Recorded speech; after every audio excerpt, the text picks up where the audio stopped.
Welcome to our live. And it's 7 o'clock, so we're right on time. Perfect. And I guess right now we'd like to thank our Facebook viewers and followers for joining in on with us. We're gonna take a couple minutes just to have a couple other people join in, and then we'll begin with our discussions on mental wellness. Thank you very much for joining us.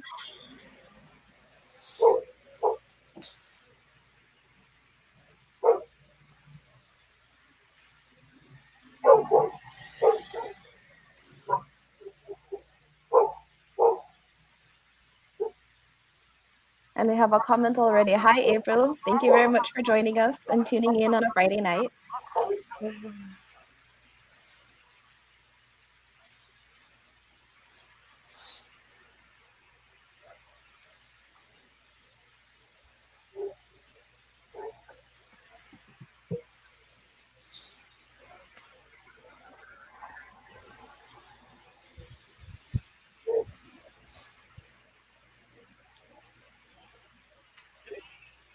All right.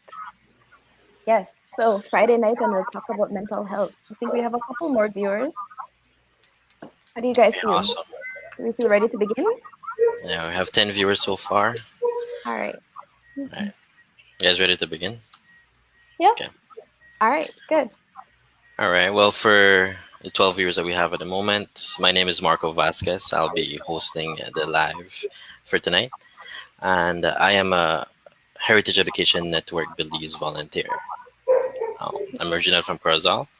And today on the panel, we'll be talking about mental health and what really is mental health, and just to start the discussion. Now, to introduce a bit more about Heritage Education Network Belize, for those that don't know, I'll pass this over to Miss Sylvia. Thank you, Marco. Yes. So my name is Sylvia. I am from Belmopan. I am a director of Heritage Education Network Belize.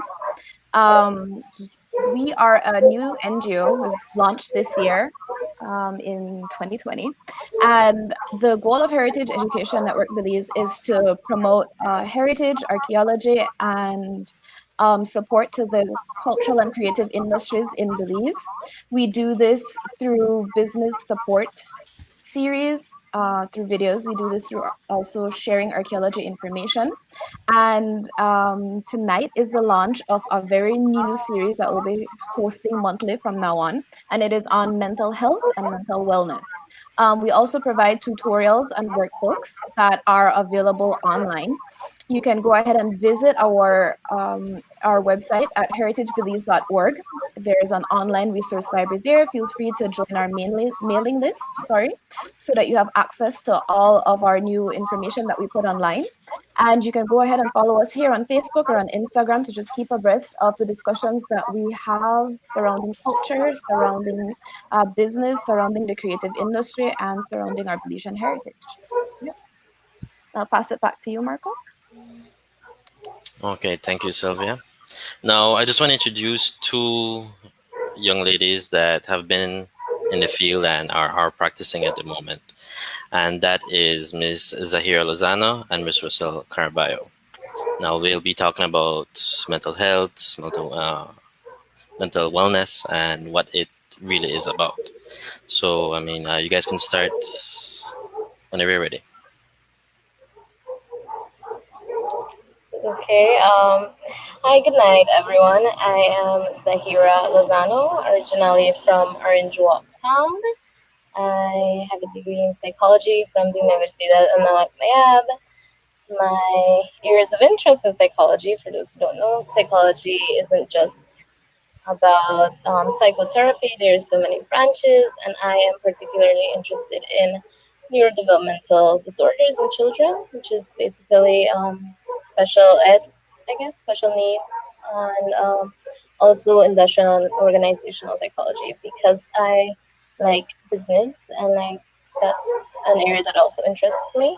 I have worked with children that have autism, Down syndrome, ADD, ADHD, both males and females, both diagnosing and also doing therapy with them. I have also worked in the industrial field in HR, and I am currently the manager of a small family business of mine. And most of my psychology professional skills are used in my volunteer work. I'm a volunteer in Rotaract, where I am the community service director, and I try to involve the members in as much mental health activities and to carry out also mental health activities, I guess, for the club. That's me. All right. All right, good night, guys. Thank you for joining in. My name is Roselle Carballo Briceño. I have been working in mental health for the past 7 years now. I'm the school counselor at SJCJC. I also do some part-time therapy. I work along with Monarch Counseling and Consulting. I've done my degrees in humanistic psychotherapy. I recently completed one in psychology of childhood adversity. That's the area that I'm passionate about. I love looking at the impacts adversity has on individuals, how we see those manifesting into adulthood. And I also work along with a lot of kids, teenagers. That's the area that I mostly focus on because I do work with adults as well, but I do feel that sometimes kids struggle a lot more and they don't always have as much resources as they need. And so that's the area that I'm most passionate about, that I like to work with, that I fully enjoy. That's it about me. All right. Well, thank you very much for those introductions. And I'd like to say before Marco takes us on into the presentation that a lot of people might be wondering why we at Heritage Education Network Belize might have a discussion on mental health or mental wellness. And I think it's sort of embodied in what you both mentioned, that it is a very important area that needs addressing in Belize, but it's also applicable to all persons across the board. And mental wellness is sort of surrounded, not it's not so much about the health issue, it's more about being in a good mental space all the time, and how that really adds to the quality of life of every person. And for us at Heritage Education Network Belize, we find it very important to sort of talk about these areas and just open up a discussion and sort of normalize talking about what's going on in our minds, our experiences, our emotions, the way we interact with life, and acknowledging that those have implications to all areas of our lives, which includes how we interact and manifest with our culture and our heritage and sort of Belize on a whole. And with that, I think I'll hand it over to Marco and he can lead us into the presentation. Okay, great. Well, we'll be starting with the presentations in a couple of seconds. We will be having a Q&A at the end of the presentation. So you could be sending your comments or questions from now, and we'll get to them as soon as the ladies are finished with their presentation. Okay? So we could start with that right now. All right, give us a moment to get that set up.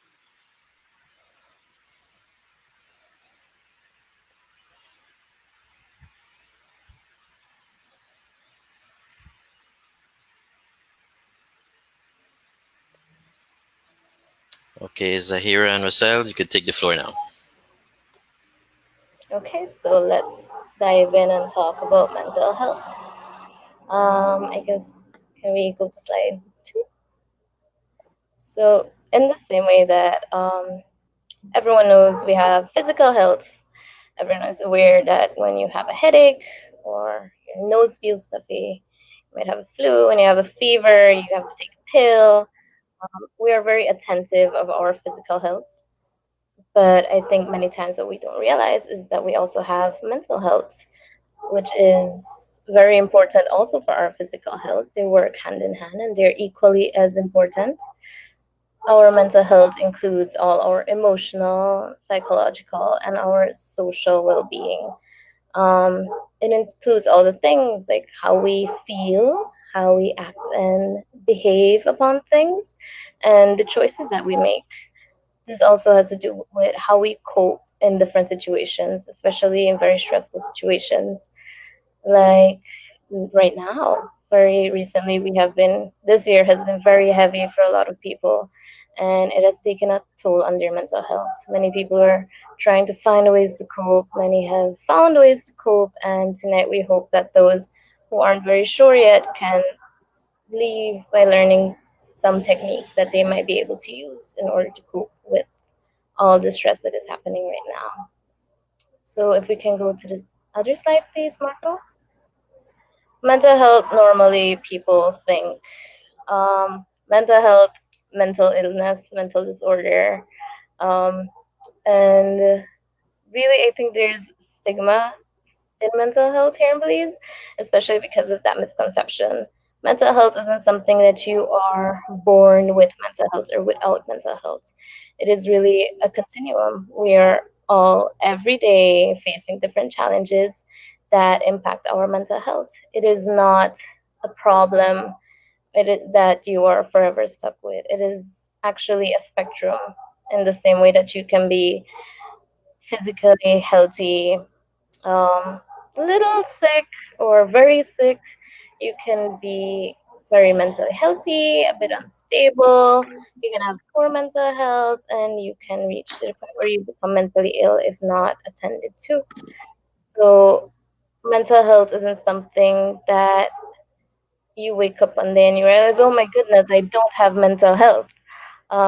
It is actually determined by various factors in our lives. And yes, we are born with a certain temperament, but this isn't something that can't be helped. I mean, we can learn ways to deal with all our coping mechanisms. You can learn different techniques to be able to maintain a very healthy life, both physically and mentally. So, mental illness and mental disorders, if we go back to that, these are really only a part of a big mental health spectrum. It is not determined that you are only mentally healthy or mentally ill. So, we can go to the next slide, please. All right. So mental health affects our daily routine because it guides how we think, how we feel, and how we act. For example, using this, the cognitive triad, if we look at how we might think about this presentation, for example, if I would think to myself, I'm not going to do well on this presentation, maybe people will laugh at me or I'll be judged, and I think that in this manner, this would influence how I feel. I would then be feeling anxious or nervous and scared. This would then affect how I behave. And so my body says, okay, if I'm thinking this way and I'm feeling this way, I must need my actions to match it up. And so then I might start to hunch my shoulders in. I might start to look down a little bit more. I might start to feel a little bit sweatier. I might start to stumble on my words or just get lost in my presentation. Another example where we start at a different starting point would be if my behavior included setting out my documents before the presentation, standing tall, rolling my shoulders back, taking deep breaths before the presentation. These behaviors would then make me feel more relaxed and more confident in what I'm presenting. And when I feel relaxed and confident, I would think to myself, all right, I can do this, I'm prepared, I'm ready. And so these are some of the ways in how our mental health affects our daily lives because it impacts our actions in how we interact with ourselves and with others. And this is why it's so important for us to be aware and to take care of our mental health. Could we go to the next slide, please? And so when we're thinking of our mental health, there are various signs that we can look out for when we want to identify if we have problems, if we have challenges, or if someone that we know is struggling with their mental health. And so sometimes it is very clear to identify someone who is struggling with their mental health. We might see that they're constantly sad or angry, that they have intense mood swings or have tried to hurt themselves. Other visible signs might include when someone eats too much or too little, or the same thing with sleep, they're sleeping too much or they're sleeping too little, they're not able to get enough rest. Sometimes some individuals might have unexplained aches and pains that they complain about. Sometimes it's pain in the shoulders, the back. It's constant. They haven't done any kind of physical activity. They haven't been sleeping poorly, but for some reason their backs might just have aches and pains. They might have low energy or none at all, where they struggle to get out of bed. They might be experiencing the mood swings that are so intense that it starts to affect their relationships with their partners, with family members, with their colleagues at work. Or sometimes individuals might start to pull away from others. They might not want to engage in activities that they once found enjoyable, and they might start to isolate themselves. We might see individuals who are smoking, drinking, or using drugs more than usual. We might see the irritability when they're yelling or fighting with family and friends.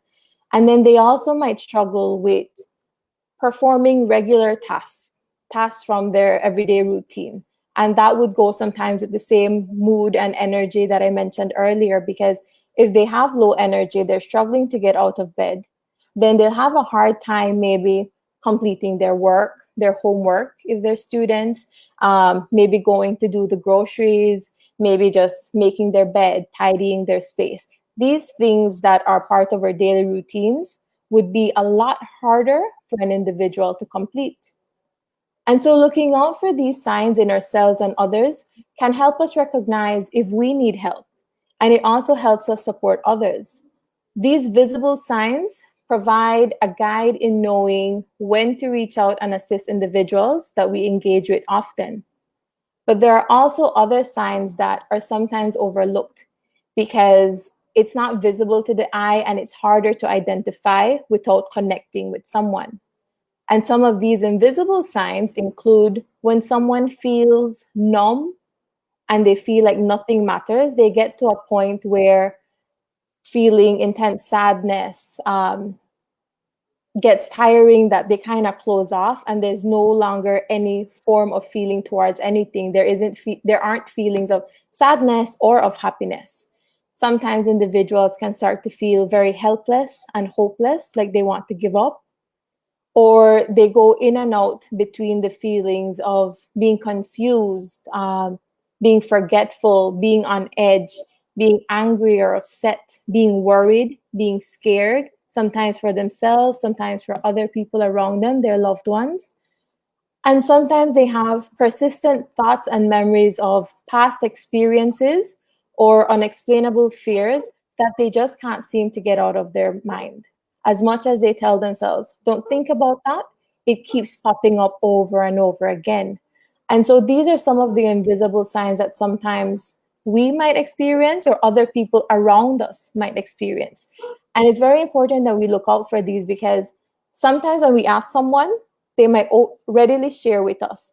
But there are lots of people who are able to mask it so well that they need to build a connection with us before they open up, before they feel safe to share with us.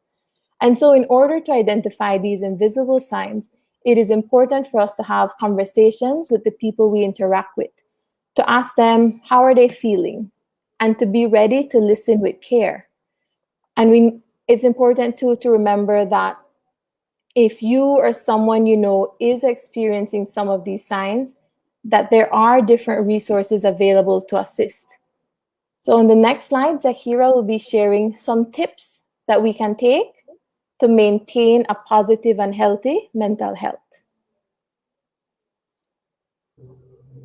Okay, so here are a few tips because, like I mentioned, mental health is a spectrum. You aren't necessarily 100% in a super healthy mental health, but it doesn't mean you go from 0 or just 100. Like, you can be somewhere in between.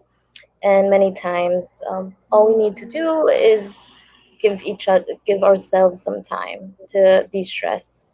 And here are a few tips of things that you can do to maintain a very healthy mental health. create a routine for yourself, especially this year. This pandemic has been quite a roller coaster ride for everyone, especially children. And for children to be staying home all the time, schools aren't open, they can't go to the park, they can't really practice the routine that they already had in place before the pandemic. But it's still very important to keep a healthy routine for them. They need to have a time in which they wake up, at what time they brush their teeth, breakfast, and consistency is very important for this because just like adults need a routine, so do children. And children also have mental health. They have physical and mental health, so we need to take care of them and be very attentive to their feelings, their behavior, because all of this can also be affecting them. We also have a suggestion for you to keep active. It's very easy to stay in bed and watch Netflix all day. Even I'm guilty of indulging in that at some point. But it is very important to be active, to exercise, to try, I don't know, there's different options that you might have. You can go for a run, you can just go for a walk, you can try yoga, cycling, you can just play around with your children to also keep them active. Video games are fun, they're a way for them to connect with your friends sometimes, but it's also very important for them to be physically active and not just stuck in bed or in a chair all day playing games. Very important is rest and sleep. Again, consistency. Your body needs to rest, and more importantly, your brain needs to rest because what many people don't know is that when you sleep, your brain is active. Your brain is storing all that information that you got in from the day, especially in children. They need to sleep to be able to have good memory, to have good attention. The rest is very important for them. Um, Also important is keeping a balanced diet. Veggies are not everyone's best friend. Fruits. And it's not only keeping a very strict, healthy diet. You don't have to eat vegetables and fruits every single meal and only veggies, fruits, and protein. But you also need to have healthy fats. It's good to have some carbs. It's really about finding that balance. Everything in our health is about balance. So keeping a healthy diet is important. Reducing sugary foods, reducing oily foods, and it also goes hand in hand with just how active you are during the day. Do you really need that many carbs? Do you burn it during the day? Do you not? Really need to know yourself to know what quantity of the different types of foods you need in your diet. Um, it's also important to reduce alcohol and drug consumption. There is also stigma in people not wanting to acknowledge that they have a problem in this. And I think that it's very important to be able to say, okay, I have been consuming too many substances lately, and I need to really break with it. I don't need this much, especially right now. I think the Ministry of Health is suggesting that you don't consume alcohol if not necessary, because your immune system needs to be at its 100.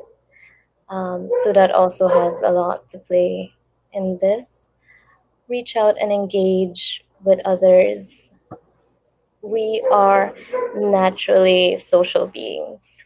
And if you're from Orange Walk like me, I mean, we grew up socializing with family. We're very close with each other, our friends. So it is important to reach out and engage, but in a very healthy way as well. You don't need to be with each other to socialize. You can do it virtually right now. You can call your family members to check on them, see if they're doing okay. Just maintain that communication with each other. I know that we all miss each other during this time. I mean, I have some family members I haven't seen since this whole pandemic begun, but it is healthy to keep in contact with them. And I've asked a few children when I see them about socially, so how are you? Do you miss your friends? You miss school? And they say, well, not really, because I play with them online. And it's always impactful to see how technology changes each generation, and also nice to know that children are using it to their advantage in that way, and that they still socialize with their friends and family via, I guess, just like right now on the internet. It's also important to remain positive and remind yourself of your positive traits. Absolutely no one is only full of bad things or negative things or doesn't have a positive trait. Everyone has something that they do well, that they're good at, that is positive in them. It could be that you're good at talking to people and making them feel well. It could be that you are good at talking to yourself and cheering yourself on. You can be good at painting, at drawing. You can be good at cooking. You can be good at the most random things. And it's important to take all those details of yourself and remind yourself that you are good at something, that you can remain positive during this time. And many people also find that they can start a new hobby or get better at the hobbies that they already have. And I think it's very important that we remind ourselves, not each other, that, hey, I have some things that are good about myself going on. And that I just need to remind myself that if I keep being this positive person, if I continue reminding myself, I can get better at things, I can start new things, and just being positive is scientifically proven to be good for your mental health. So these are all tips that you can use when you yourself are trying to get your mental health to be better. But it's also, we have to acknowledge that sometimes you have to reach out to others and you need help from others in order to be better. So Roselle will talk to us a bit about how do we ask for help when we need the assistance. Can we go to here? Okay, guys. So we have the continuum here that Zahira had shared with you guys earlier, and it has the additional part of where it helps you gauge. It has the scale at the bottom of where there's self-care and enough social support happening, and then towards the red zone where it shows where you might need more professional care depending on your mood. And so there are times when we've tried all of these great tips and suggestions that Zahira just spoke about, and for some reason, we're still struggling with feeling positive and enjoying life. And so, if you've tried these positive mental health practices and you are still struggling, there are various resources available to support you, and these will be shared on a later slide. But for now, let's look at some of the reasons why we might be hesitant to reach out for help. The next slide, please. Yes. So, there are different reasons why someone would be hesitant to admit they need help or want to ask for it. At times, we could be scared of what consequences we might have to face when we admit we need help. Other times, we could be in denial of the challenges we're experiencing as we try to focus on other aspects of our lives. Sometimes we might delay asking for help because we don't know where to get the help, or the help available doesn't necessarily cater to our specific needs. There are other times too when we don't have enough information on the resources and we feel that it will be difficult to access the service. And then sometimes we've gotten so used to managing on our own that we struggle with letting someone else into our personal lives. Asking for help can be very hard at times because sometimes we've had bad experiences when we've asked for help before. There's also a stigma surrounding mental health, and individuals might feel scared to be labeled by society, by their families, by their friends. And so all these reasons here are valid, and you're not alone in feeling this way. There are different resources available to help you along the way. And hopefully there is one out there, one that will be shared, that you'll feel comfortable enough to try if you need it, or to suggest it to a friend if you recognize that someone close to you might need it after the presentation. One of these resources is counseling. And so I'll share with you a little bit about how counseling works. The next slide. So counseling in itself can be a bit scary for some people because it's a new approach and you might not know what to expect. It's okay to be nervous and scared when you're trying something new.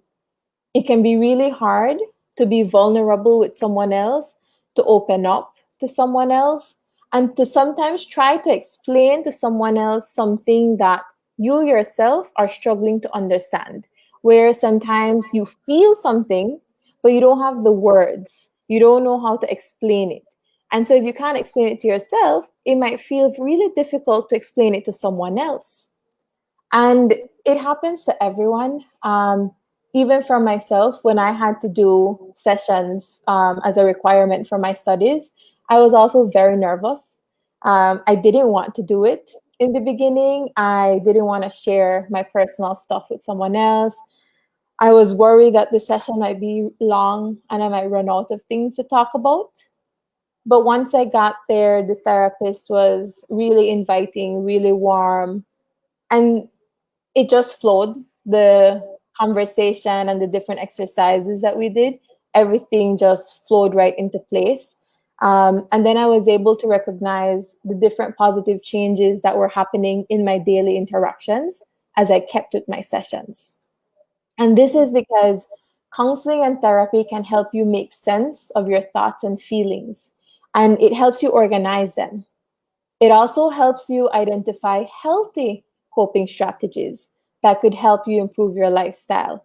So sometimes we do things for ourselves, which are the tips that Zahira mentioned, but there are times where we need that extra assistance. And when we go for counseling and therapy, what these professionals do is they give us extra tools. They guide us through some new tools. And so we learn to practice and find what works best for us, what works best for our personality, what works best for our routine. And so that is how counseling and therapy can help us. So if you have any of the signs mentioned earlier and are struggling, I invite you guys to browse through the resources that will be shared later and to take a chance on one of them. I'll now be sharing with you guys how you can share a little bit, raising awareness for mental health, how you can support other people in your community, how you can reach out and help. So there are different ways, and so I'll just highlight a few of the main ones here. The first one is talking. It's important to talk about mental health and its importance. This helps break the stigma against it, and it helps normalize getting help. And we can talk through platforms like these, where there's this opportunity for us to talk about it, discuss it. You guys can view and learn about it. We can talk to our friends about it. We can talk to our colleagues, to our families. We can read up about it and then share with someone what we've learned. And so as long as we keep the conversation going, then that helps in normalizing people getting help. We could also practice talking about our feelings and our challenges and the things that maybe make us feel sad, make us feel frustrated. And we can have these conversations with trusted individuals. These can be maybe trusted friends, trusted family members that we can sit down with, we can feel comfortable to express ourselves and know that what we're sharing will be kept confidential.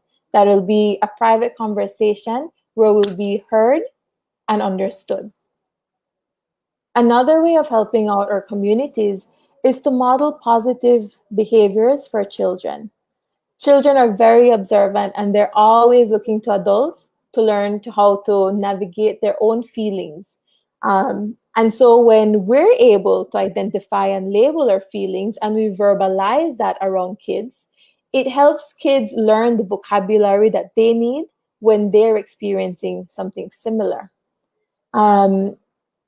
Another thing there that we can do is when we're making decisions at home, if we use healthy techniques, or if we're having an argument or a conflict with a family member, and if instead of yelling, if we use a calmer voice to discuss the situation, these are other things that could help kids start to learn what healthy mental health is. Using the examples that Hira had mentioned earlier too, as adults, if we choose to eat a piece of fruit instead of a bag of chips, that's healthy modeling there for kids too. They can learn, all right, it's okay to eat healthy. When we're introducing exercise into a routine, the kids are seeing that. So as they go growing up, they'll want to do it as well. And we can take it a step further where we can invite them to join us on a walk, to join us on some form of activity. I think Zahira mentioned playing with the kids, when they're younger. That's a great way of introducing activity into the home. And so it's up to us really to model these behaviors and to set positive examples for the kids who are looking at us to learn how to understand their emotions, how to process these emotions, and how to really navigate in this world. We can also help our communities maintain their mental health by checking in on each other. Of course, during these times, we need to be safe about how we reach out to others, but it doesn't mean it's impossible. We could send kind words to one another. We could call or message to ask our friends, family, neighbors, and coworkers how they're feeling, what they did during their day, just catch ups. And so these are some of the things that we can do in order to raise awareness on mental health in our communities. And maybe you're already practicing some of these things, and that's really great. And so when more of us are able to practice these things, we start to create great changes in our families and in turn in our communities. Now, Zahira, I'll be sharing with you some of these great resources. Well, thank you, Roselle. A few resources. I'm not sure if everyone in the audience is aware, but there's a very cool and wonderful group called Mind Health Connect, and they have a website that is filled of very valuable information and resources that are available in each district of Belize. It's not only Belize City, it's not only for Orange Walk, it's across the country. They have them labeled by district, actually. And the information that they have on there is very diverse. It's about resources that you can find that are private and also government based. They have contact information for these places. And what's cool about their page as well is that they have an option for if in case you see the list and and you notice that they have something missing, you can send them a message, you can go contact them and let them know, like, hey, there's this gym at Tangriga that you don't have listed. There's this clinic in Corozal that is not listed, and they get back to you. You leave all the information that you can, and they check it out. And there, when I contacted one of the founders, she told me that they were actually updating their website right now. So it's supposed to be up tomorrow with new updated places. And she told me, no, check it out. Let me know if we still have anything missing so that we can update it again. They're continuously updating this page for everyone's benefit. And it's very user friendly. I checked it out today. And it's very nice. I think if you go to the next slide, please, Marco. This is just an example of some information that they have on there. It's very user friendly. They also have a Facebook page, they have an Instagram account, and I think that what's also cool about them is that they post very positive things. So if you follow them, you're gonna have some positive, inspirational stuff on your feed, which is very nice. I think that's another thing that our younger generations can take advantage of. Instagram and Facebook And all social media platforms actually are filled with many options of, just like you have so many meme pages, there are pages that are good for your mental health, pages that tell you tips on how to take care of your mental health, self-care suggestions, inspirational quotes, positivity. It's all on social media. Use social media to your advantage to help you with your mental health. So Mind Health Connect, they're very friendly. They respond to you on their social media platforms as well. And yeah, make use of it, guys. I don't know. We can go to, oh, there we go. Yeah. All right, guys. We'd like to thank you guys so much for joining us, and of course, Heritage Education for organizing this discussion on mental health. We hope that you guys were able to take something from it, whether it's learning what the signs are, what to look out for in yourself and in those around you so that you can help, or if it was just learning some tips that you can incorporate into your routine now. Um, or if you are struggling, we hope that these resources can help you. We hope that learning a little bit about the counseling process and knowing that your fears and your hesitations are valid, and also recognizing that it is helpful. Despite the fears and hesitations, when we're able to take that leap and take a chance on that resource, we can see great changes and benefits of it in our lives. And so we hope you guys continue talking, you continue this discussion on mental health with your friends, with your families, and that you're able to tune in for all the other lives that Heritage Education will be having covering different topics on mental health. Because remember, mental health is everyone's business and we all have mental health. Thank you guys. Thank you very much for joining us. I hope we have some questions because we would love to answer them. Um, yeah, I hope that you took something from our presentation. I think many of us don't realize that we have ways in which we maintain mental health. I know maybe you don't address it as, oh, this is my way of coping, this is my technique. I just like gardening, I just like playing football. But all these, it's also important to acknowledge that these are the techniques that you can use to better your mental health. It's also good to check it in children, as Roselle mentioned, because many times I think we take it for granted that, oh, they're fine. They're children. It's un niño. It'll be okay. But no, it's very important to check in with them. Many One of very easy way to check in with your family and friends is just by asking, "How are you?" And I know that in Belize we tend to say, "Oh, I'm okay. I'm fine." But ask your family, really, how are you doing today? And be honest. Tell me how you're feeling. Identify your feelings.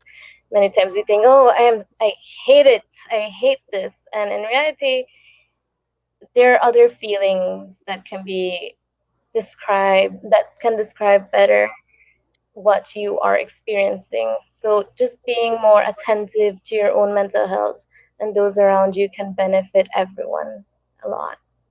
So I guess we can continue with Q&A now. Okay, awesome, really awesome presentation, guys. So we're gonna step into the Q&A now, and I just want to tell all the viewers, thank you for the comments and the questions so far. I would keep asking questions. We're gonna be here for maybe another 20 minutes if the questions keep rolling in. So keep asking your questions, and we'll get to them. Now, we do have one comment that I want to bring up, and that is here. Now, the mental state of children is grossly overlooked. My students have expressed frustration just being home. Parents are working, hence they are not able to be there physically to establish and enforce new routines. And I want you guys to probably just like add on to that, like how can these parents like help out their children with establishing routines and enforcing these routines. Um, I'll go there to begin a little bit. This is very hard. I feel for a lot of households. There might be some households where they might have a few more advantages, where they have someone who's at home to take care of the kids, or they have older siblings who can help out the parents sometimes. But the reality is, for a majority of our households, that we don't have these privileges, these advantages. And so I can understand the frustration of, I guess, this teacher, um, in terms of seeing what her students are going through and feeling helpless, because she knows what needs to be done for the kids, but there isn't much access in terms of what she can do, and understanding the situation at home where parents are at work. When parents come home, they're tired.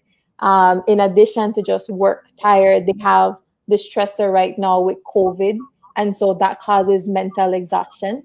And so they come home and they don't always have the energy to interact with their kids in these ways that they might want to.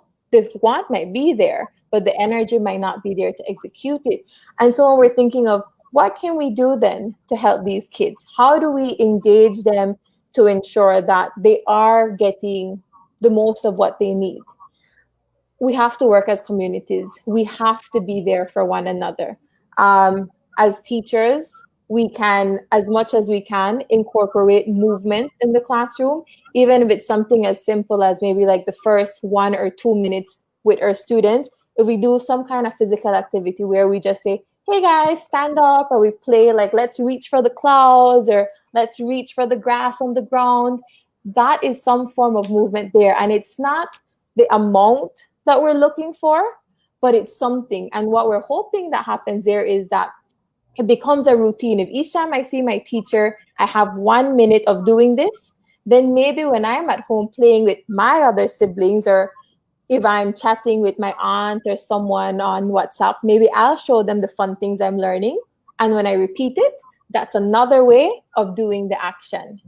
For parents, what I would recommend that they can do at home, um, it would be again something similar, like guiding them. If it's okay, when you get home, you have to cook dinner, right? So if when you're in the kitchen, if you have the kids around the table or somewhere that's safe for them, to have them moving with you. You might not feel like the best dancer, but you're at home. So maybe while you're moving in the kitchen, if you're just kind of shaking and asking the kids, hey, let's play Simon Says, all right, you have to follow me. And so it's kind of incorporating what you already need to do with some small actions to have the kids play along. And kids love these things. I have a nephew, and sometimes we play who can be quiet the longest. And it's a simple game, and obviously it's when I need to do something or I'm thinking of something, but he loves it. Kids love to be engaged this way. They love those little interactions and when they're called in to be a part of something. And so those are the two things I would suggest in class. 1 or 2 minutes of just let's stretch, let's move, or show me your best move. And at home, having the parents just give some little verbal cues to the kids, while they're doing things like washing up their dishes, or even putting them to bed too, slight movement of just stretching, that's still moving the body, and that's still good for the kids to kind of decompress. So that's what I'd suggest there. Yeah, I agree, Roselle. And I think as a teacher, doing those activities also gives them something to look forward to during the day. So even if their parents are very tired and aren't able to give them as much attention or don't have that energy, the teacher provides that those few minutes of entertainment. And like Roselle said, children do love these things and they tend to imitate many of these things. So it's also sometimes teachers, just like you said, you can ask, how are you guys doing today? Like that simple interest in their feelings, helping them identify it. It's very healthy and it's very helpful for them also on the longer run, because you help them to learn about feelings, about emotions. You help them to be able to identify it. And so you are also creating a community that is able to identify their feelings even better, who is able to be resilient during a difficult time, to find ways to have fun, ways to remain active, ways to be um, resilient.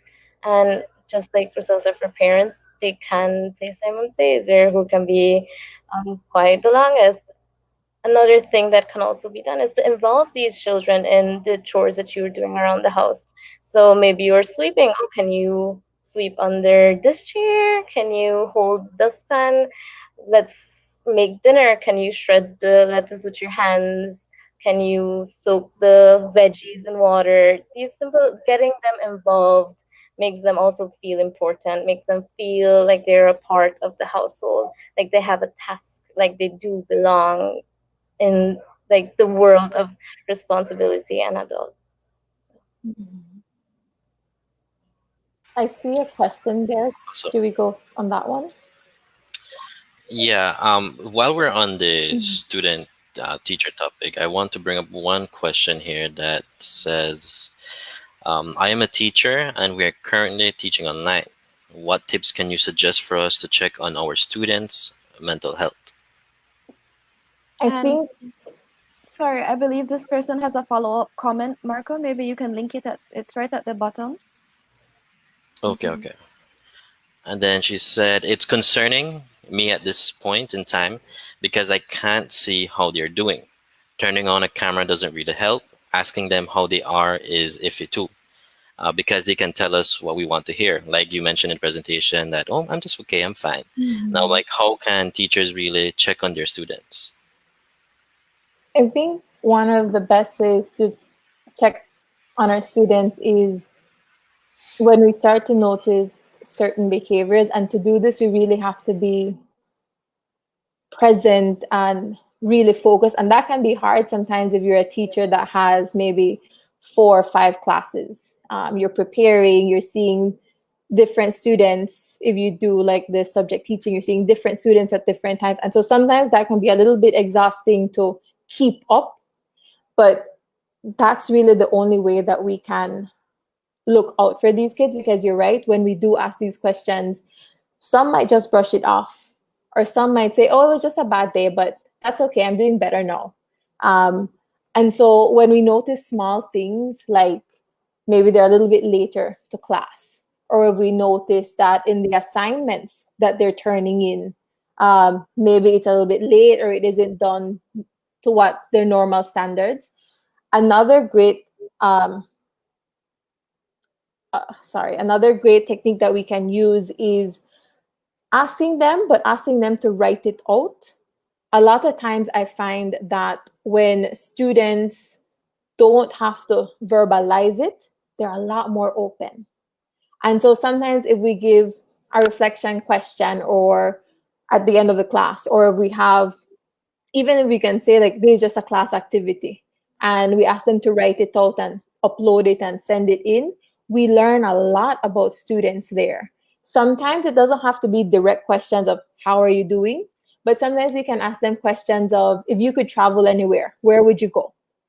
And there you learn about where they'd go and why they'd want to go there. If they're trying to leave a stressful situation at home, or if they're trying to go somewhere to make money to help out at home, things like this. And so we can be creative in the way that we ask the questions, so that students don't feel like, oh, is this an invasion of my privacy? But where they feel like, oh, they want to learn more. And that is what we do want to do essentially.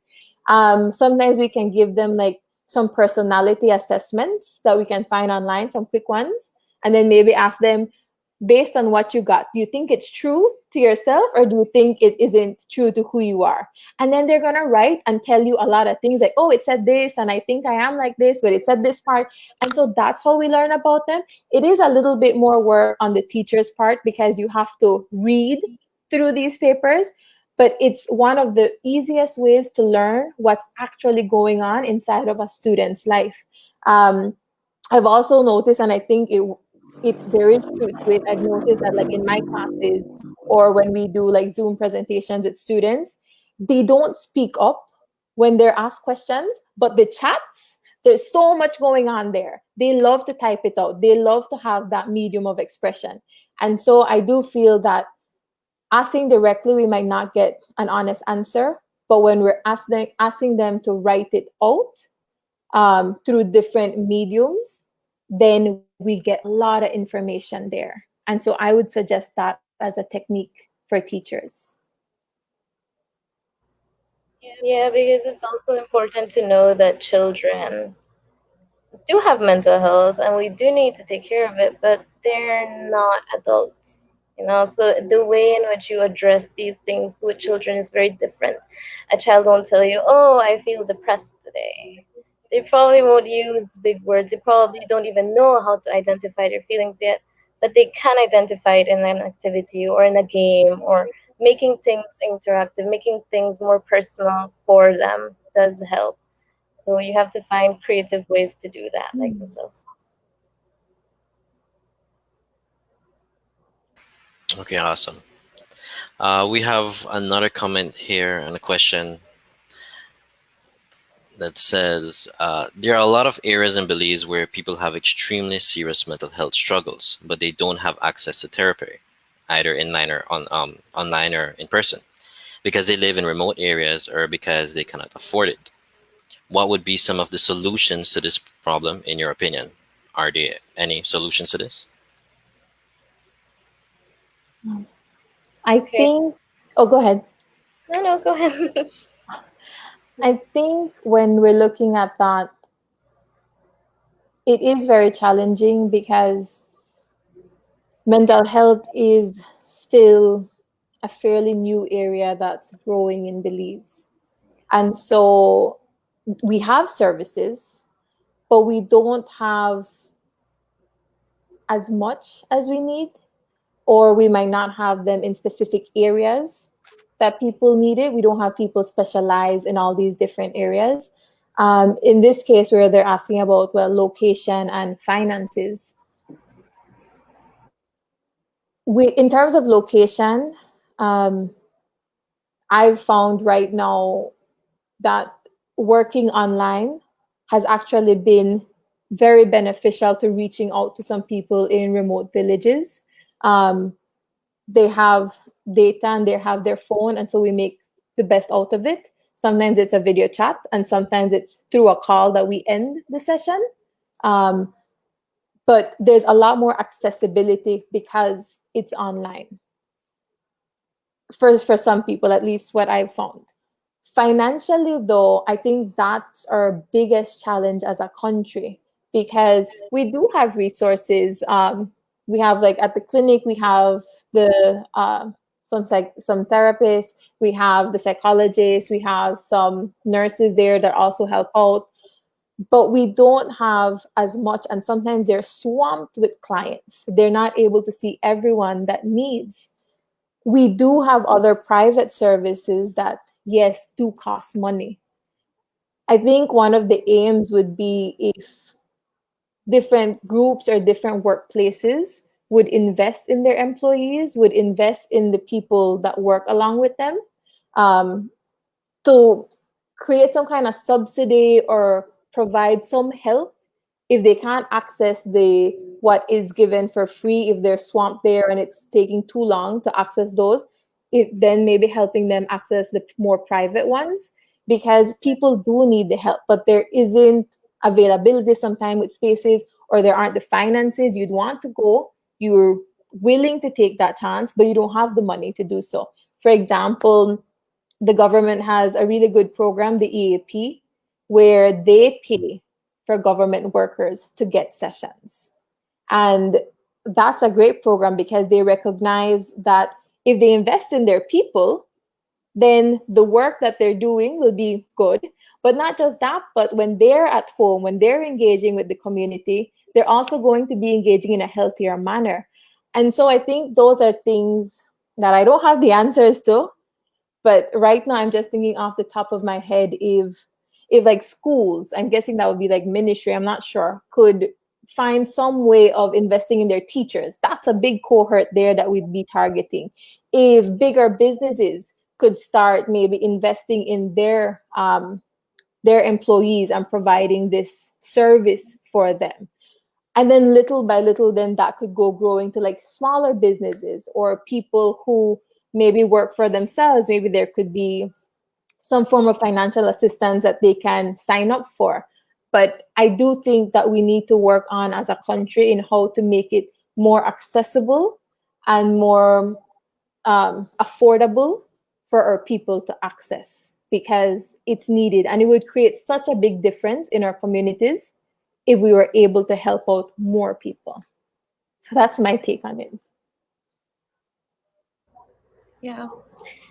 And I think that it's important to also acknowledge that right now, even though we don't have the ideal healthcare system for mental health that we wish we had, there are things that you can do, like that you can make use of the tips that we shared with you.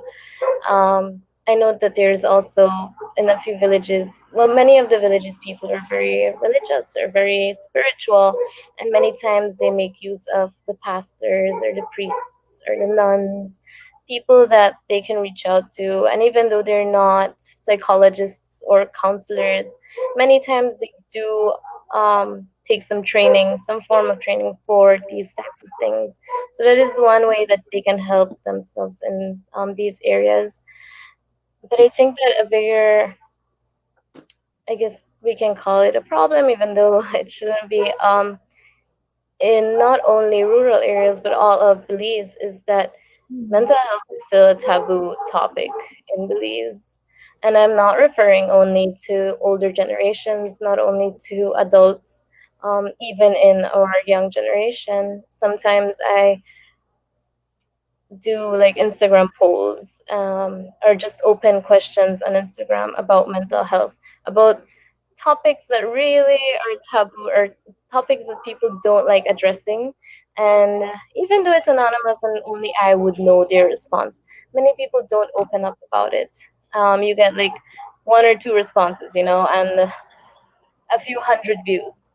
So it's things that people know exist, things that people acknowledge do need to be addressed, but they're still fearful, or they still don't want to discuss it, they still don't want to address it.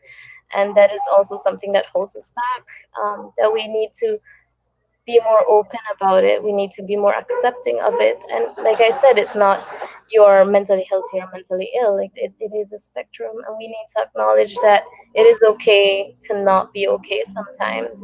It is okay to need each other sometimes. And in creating a society in which we are more accepting, a community in which we openly discuss mental health, we also start catering to people wanting to be involved in this, wanting to go for maybe a degree in counseling. So you kind of create a community that starts to learn about mental health, a community that starts to accept mental health, and a community that attributes the importance that it deserves. So I think that is also something that we as a country need to consider. Yeah. I'd like to thank Ella. She's one of our co-directors. Hello to Ella and April, who are tuning in and sort of supporting us through the comments. And I think that question is very important for Heritage Education Network Belize, and sort of very it's what guided us to even initiate this conversation about mental health and mental wellness, because each of us, our directors, have had multiple years of working in communities, and we can sort of, like you said, we need to be aware of ourselves, but sort of aware of the behaviors and the actions and the word choices and stuff like that of the people with who we interact. And a lot of times these people have become our, friends, our family, by choice. And we realize that, especially in the rural areas in which we work, there are just people who need these resources, and like you rightly identified, there are issues with accessibility, there are issues with finance. There are some communities in Belize that still don't have access to the internet, that have access to Guatemalan data and cell phone services, but not so much Belize, just because of really how rural they are.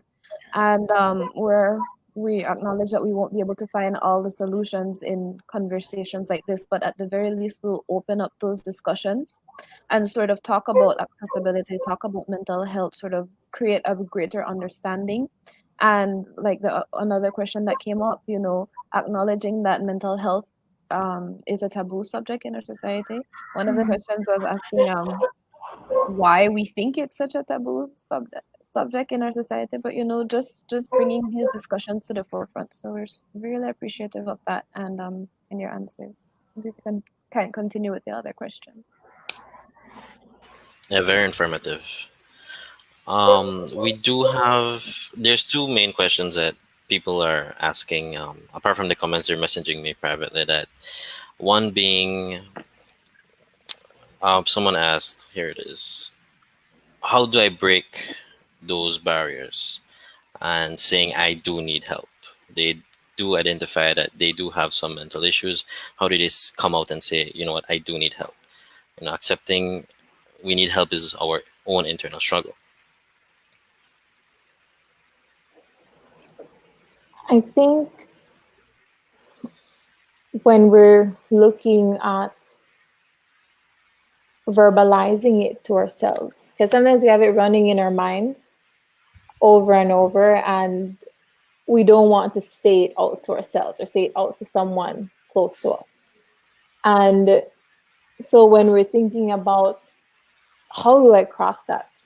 I feel it, I know something's going on there, but I can't get to the point of actually saying, I need help. How do I get there? I would suggest doing it at your own pace, not forcing or pressuring yourself. Sometimes that can make situations worse. I would say finding mediums that you're comfortable with. For example, if you like to watch videos online, maybe find some videos you can go on YouTube, maybe Instagram, and find people. And there are lots of mental health, I don't know what you call them, people that share videos and stuff like that.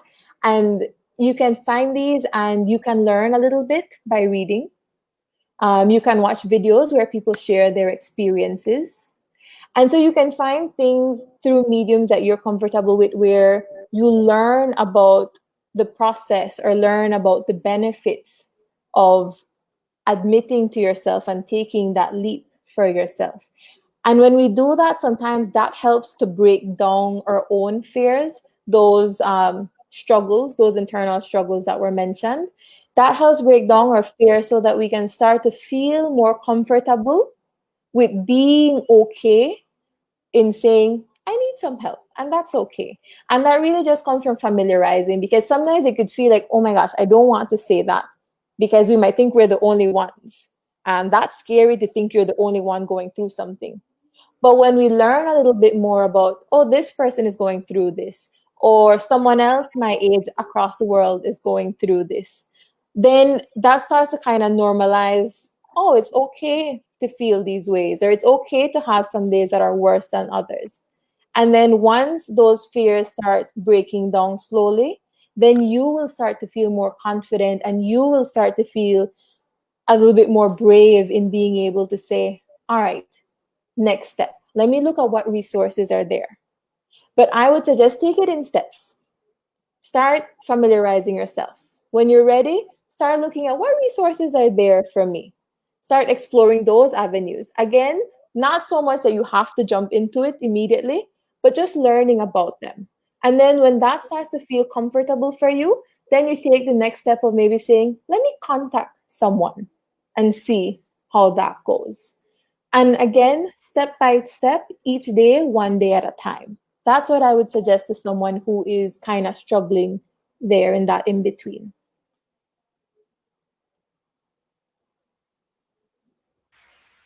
Okay, perfect. Now, this is one question that a lot of people are messaging me about, and I have this question as well. That is, why do you think mental health is a taboo in Belizean society? I mean, this is the whole point why we're doing this live discussion. We want to start the conversation. So I want to really know, like, why is it a taboo?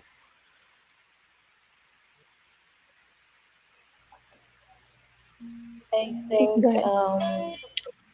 sorry, I think we can ask that question about many other things that are taboo, and the answer will always be because as a society, we continue to hold it as a taboo. We don't accept that it's something of great importance. There's a lot of stigma, a lot of prejudice attached to mental health. I mean, a few years ago, um, one of the co-founders of Mind Health Connect and I traveled around Roselle, the villages and Roselle town, and we interviewed students, teachers, nurses, many people that are in health and also those in the community. And we asked all these questions about mental health, and we were surprised to know that even though they know that mental health exists, even though they know that it doesn't mean um, that mental health is equal to mental illness, they still hold a taboo over it. They still say things like, "Oh well, my area they have like a crazy man. Well, always a shot around there." So it's these things like we make it into a taboo. We don't let go of it and just accept, you know what, this is normal. I my stomach's hurt today. I'll take meds for it, and I'll attend to it because it's normal, and then I'll be okay. We don't say that about mental health. We think, oh, I have been feeling out of myself for the past few days. There is something wrong with me, and I cannot admit it because then that means I am ill. When in reality, these are things that we should acknowledge and also attend to, like a stomach ache, you know? So I think that even though we are aware that it is happening, we are aware that it is normal, we still attribute a lot of taboo to it. We still bully people for it. And in the schools, when we would visit them, the teenagers would tell us, "Yeah, I'm sometimes my parents bully me at home." And then you ask them, "Okay, well, and what do you do?" And they laugh and they, nothing. I just go to school and I bully my friends. Like these are the things that we should be addressing. That we should like acknowledge, maybe as teachers, as parents. Sometimes the parents aren't even aware of what is happening. But these are things that should raise a red flag for us and say, okay, this needs attention. This is normal, but it shouldn't have to be this way. We have the community that is accepting. And I mean, it doesn't even have to be in villages, in town. You still see it happening. I know Orange Walk town has a few people who are homeless, and everyone is repulsed by them, or there's someone who has strange behavior and they're like, that lady crazy. When it's like, yeah, but she could have schizophrenia and she needs attention. We're not as kind to people with mental illness as we are kind to people with physical illness. And that in itself is a societal illness. It's a sickness that we have, that we aren't addressing mental health in the way that we should. And I think just to add on to what Zahira shared, something that makes me hopeful is that mental health is still a taboo topic in a lot of different countries as well. And so it's something that isn't singular to us. And so that gives me hope that, okay, we're all working and we're all trying to get there to make a difference. But I think, yes, definitely just the way we view things, the ideas that guide us as societies. Sometimes they say, why are you gonna cry? Or if you're crying, you're weak. Or when we see the differences with genders, where girls are allowed to be more emotional than boys, if not boys are behaving like girls.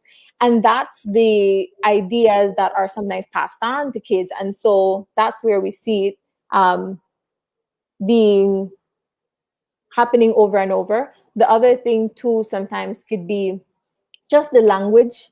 We don't have the language to describe.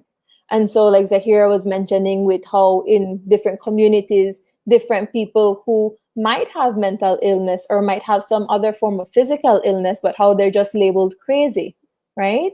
Because that's the language that our people have, that we have. And so I feel that it's taboo because we don't know about it, we don't understand it. And the more we go understanding, the more we go learning, the more we go breaking that down. For example, I heard a talk from Miss Christie, who runs Autism Belize, and she was sharing, her experience with her son. She was sharing about learning and really just diving into all this information and then taking on that responsibility to share with people in Belize and really seeing the difference in how people respond after she shared and how they do have the language then to understand a little bit more about the behaviors that her son is exhibiting, right? And I think that's the issue there. It's taboo because we don't understand it. If we don't understand it, we might be fearful of it. We might think, all right, that's not a thing. And so we can start to break that by educating. And we can each do our part there. I think this, what you guys are doing here, is a wonderful thing. And hopefully, if there are even two persons that after the talk decide to have a conversation with somebody afterwards, then that's great. That's where the change happens. But we just have to be really hopeful in knowing that, all right, even if it's just one conversation, that's going to create a change. And then that's how I feel we start to break the taboo. That's how we start to make it normal. That's how it just starts to be something natural. Oh, yeah, my mental health, and I need help right now. I think what also makes us very hopeful, Roselle, is that, for example, the teachers tonight who have been asking, Mm-hmm. that means that they are cultivating minds that are aware about mental Yeah. health. They're trying to find ways to help their children learn about mental health. And if we do this from a very early stage, then we start to create citizens of our country and of the world who are more aware of these things and grow up knowing that this is normal, that it's normal to have a down day, it's normal to not always be happy, and it's normal to identify your feelings and acknowledge them. Yeah.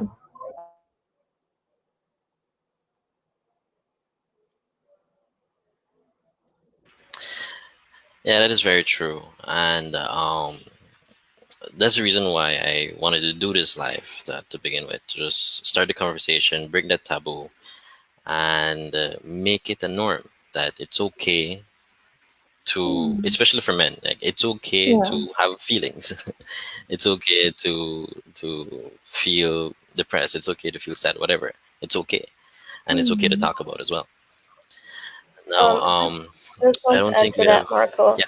that it's very important that you mentioned that, especially in men, because we live in a society in which substance abuse is more common in men, and that tells us something. Addiction tells us something. Addiction is emotional, and to just acknowledge that we have a lot of homeless people who abuse substances. I mean, we look down on them, but really, these are people who also need help, who also need compassion and empathy. We should be kind to everyone. I mean, we are all going through something, and we should be kind and considerate of each other. It's not just like in Spanish, you would say el borrachito del village, you know? That's someone who has feelings and emotions and someone who's carrying a burden that we are not aware of. And in acknowledging that even that has something to do with mental health, I think will take us a long way. I absolutely agree with that. And I do believe that we also need to be sort of more aware of people who are high functioning in our society but still carry those silent burdens. Because a lot of times you see people who, are functioning well, they are overproductive, they are participating and Mhm. functioning in society in a way that you'd expect a member of society who does not have mental health.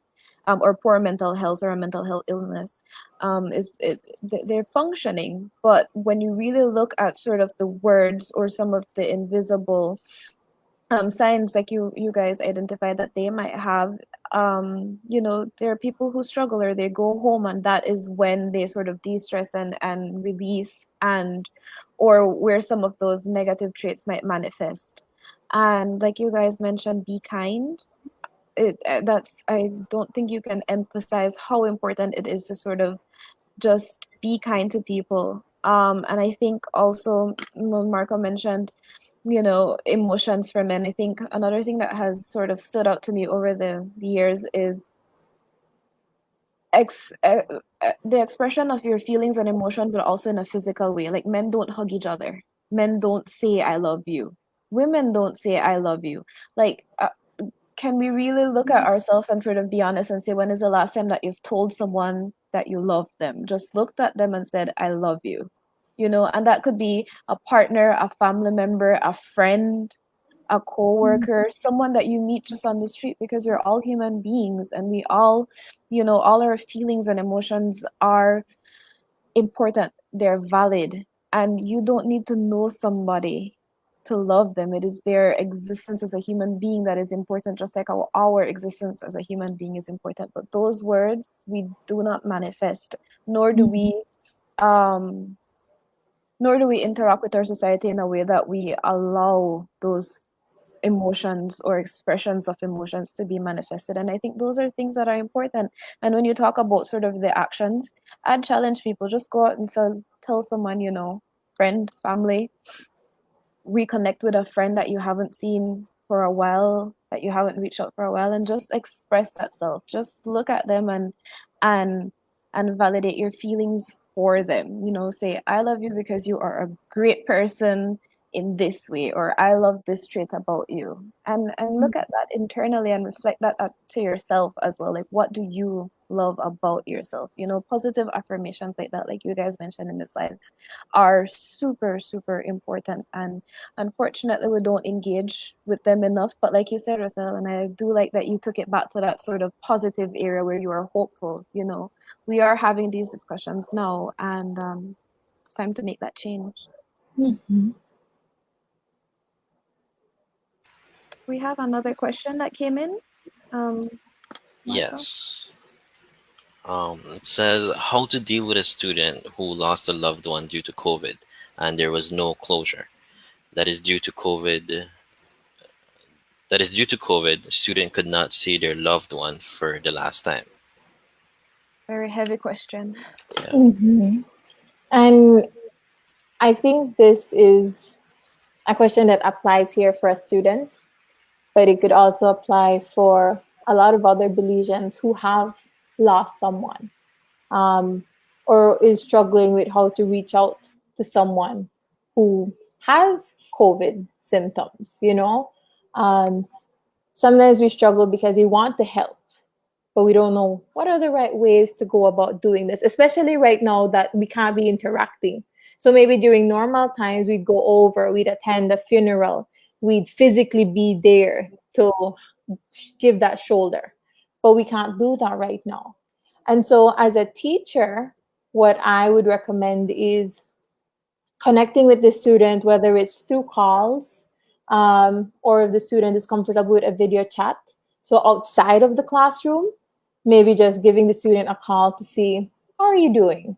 How are you feeling today? Or sometimes not even talking about feelings, just talking about something else, so that the student can have that moment to kind of process and grieve at their own time.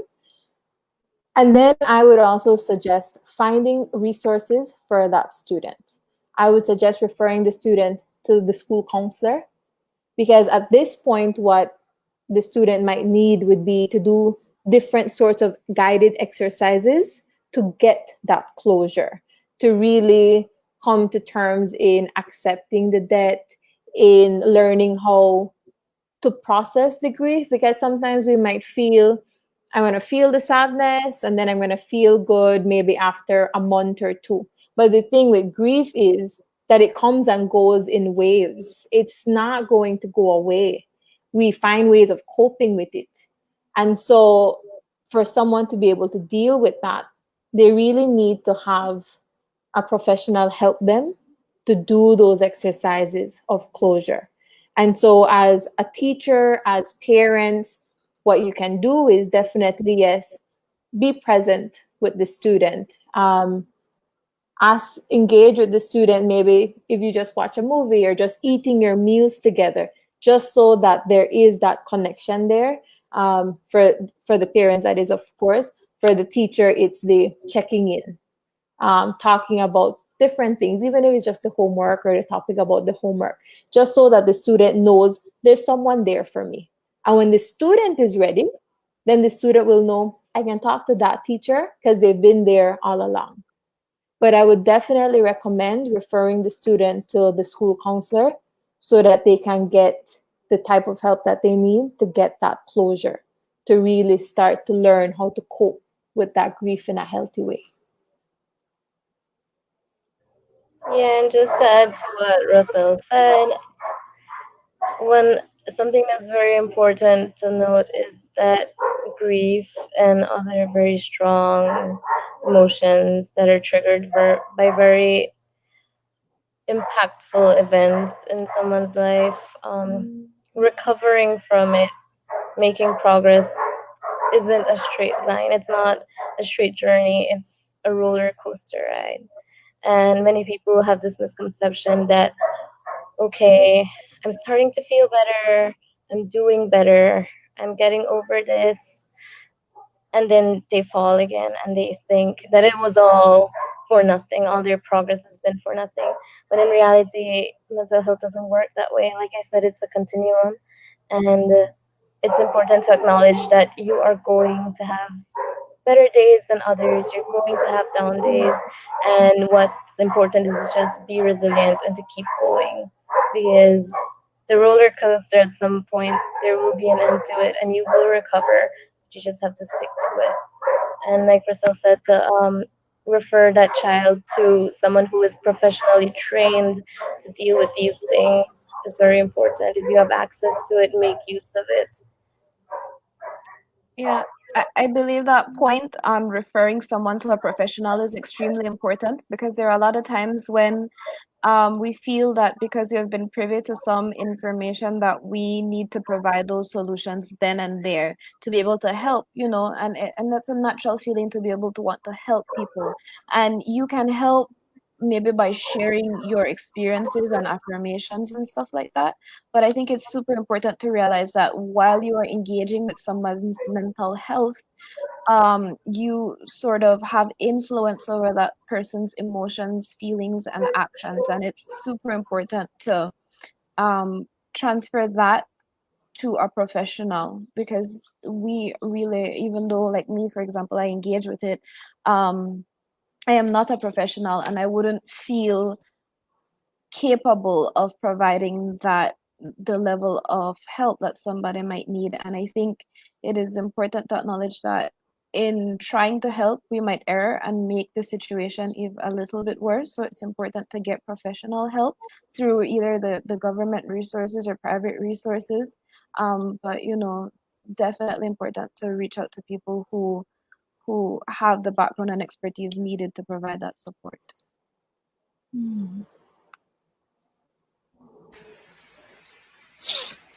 Okay, great. I mean, I think we touched on a lot of good points for this live. We've been on for Yeah. almost an hour and a half, and I would like to give an opportunity for Ms. Zahira and Mr. Sel to just give any closing remarks, any last statements until so we're gonna end off the live. Well, I'd just like to say, thanks again, of course. And I'm really hoping that the discussion we were able to have today has helped some of you guys at home in bringing awareness or making you feel more comfortable with accessing help. And I'm hoping that we could all continue these discussions. We continue the conversation after the live, because that's where change is. That's how we create a better and stronger Belize. I would also like to thank everyone who has joined us tonight. We know that mental health is something that is important to talk about. And I'm hoping that everyone being in the comfort of their home and in the privacy of their home, they were able to make much of our presentation and what we have answered today. Um, I think I would like to say also that everyone is welcome to, like I said, reach out to professionals in the mental health field to make use of all the resources that we have shared today and to make use of all the tips that we have shared today, including something as simple as adding more positivity to your social media feed because we are on social media every day, but many times we don't make use of all the resources that we have. And one of our main resources is making use of positivity on social media.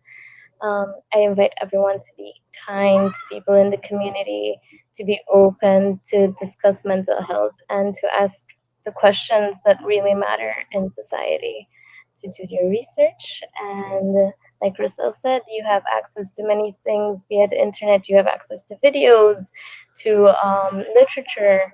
So I hope that what we have presented today has been helpful.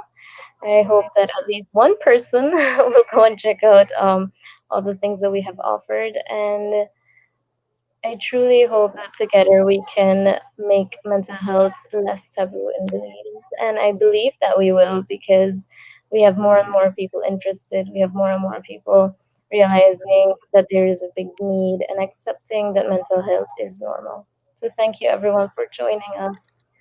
And that is all for me. And then Zahira's point, I kind of want to challenge the audience to engage in positive affirmation.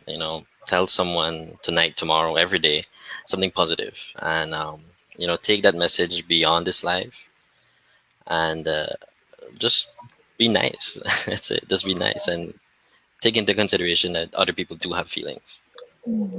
That is our challenge to you for tonight. Be nice and take that into society tomorrow. Always. So this is part one of hopefully many other live discussions on mental health. I believe one of the topics we want to cover would be about mental health in business, mental health with entrepreneurs, and how to really cope as a business in this COVID environment or COVID era, I should say.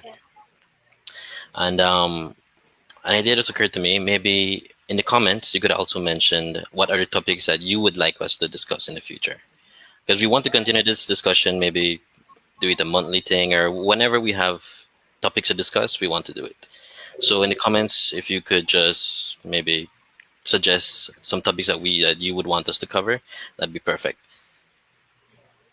Okay, well, I want to thank everyone for viewing, for um, listening to the live, and also thank you for the comments and the questions. I want to give a special shout out to one of Heritage Education Network Belize volunteers, which is Rashid Palacio. He commented and he's viewing with us, supporting us as well.